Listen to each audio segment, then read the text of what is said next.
Are you interested in wholesaling commercial properties?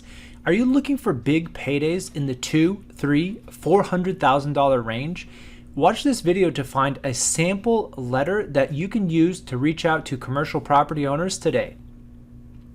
Ron from Ronald, Rohde Law, and in this quick video, we're going to walk through what it takes to wholesale a commercial property. Now, a lot of you may have experience with residential properties. You find the value in a quick close, you can offer cash, whatever, and you can resell it to an investor for a higher price, and that's great. You know, you can make 10, 20, 40, maybe even $50,000 on a nice flip.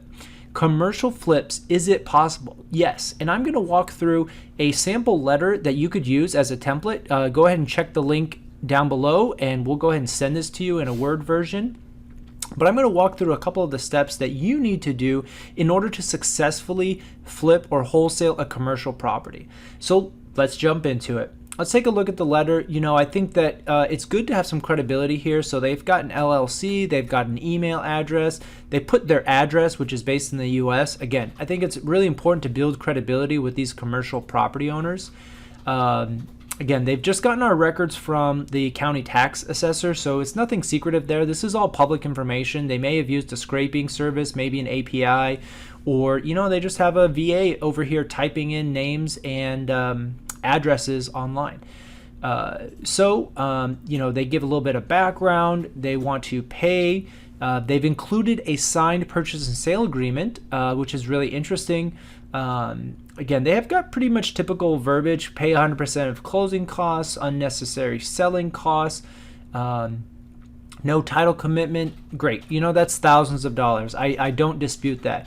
We're fully aware that this is not a fair market value offer. Aha, that's something that's a little bit different. You know, they're buying properties from motivated sellers and paying cash. Great. However, let's get to the meat. You know, they have a deadline in November. This one's a little bit old. And, you know, the guy puts his name behind it. So I think there's maybe some credibility here.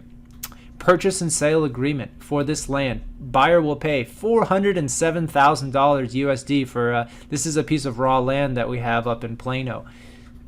Very funny. You know, I think it's a low price. It represents probably about $400,000 worth of gain to this particular wholesaler, because I will say that we actually sold this property not long after we got this letter, and we sold it for $1 million. And our net was still in the low 900s with all of the seller commission fees. We paid half of the survey, owner's policy. So that's really kind of the delta. He offered $400,000 on $1 million property. Good business if you can get them under contract and close. So that's it. You know, I think this is a really simple contract. Do I think it's enough? Not necessarily. I think a lot of sophisticated sellers are not going to accept a one-page PSA. However, what it might do is it might get you a conversation with the seller, and then you can put it on a more formal PSA that outlines specifically the duties, the indemnification, the right to entry. One of the things I talk about a lot, and I'll do another video, is what do you have to buy to get a property, like an investment property, suitable to sell to an end user. And really, at the end of the day, to get a $400,000 fee, you have to provide value. And it's going to be more value than just by virtue of buying something cheap.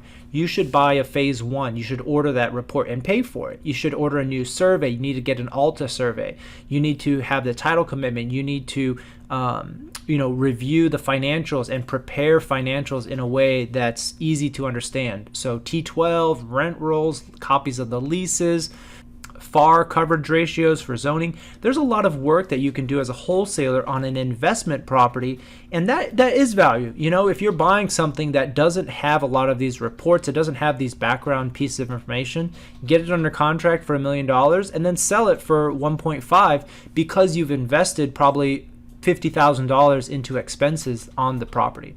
So that's it for this video. Commercial wholesaling, can you do it? Yes. Contact us for more information. Smash the like button, and we'll see you next time.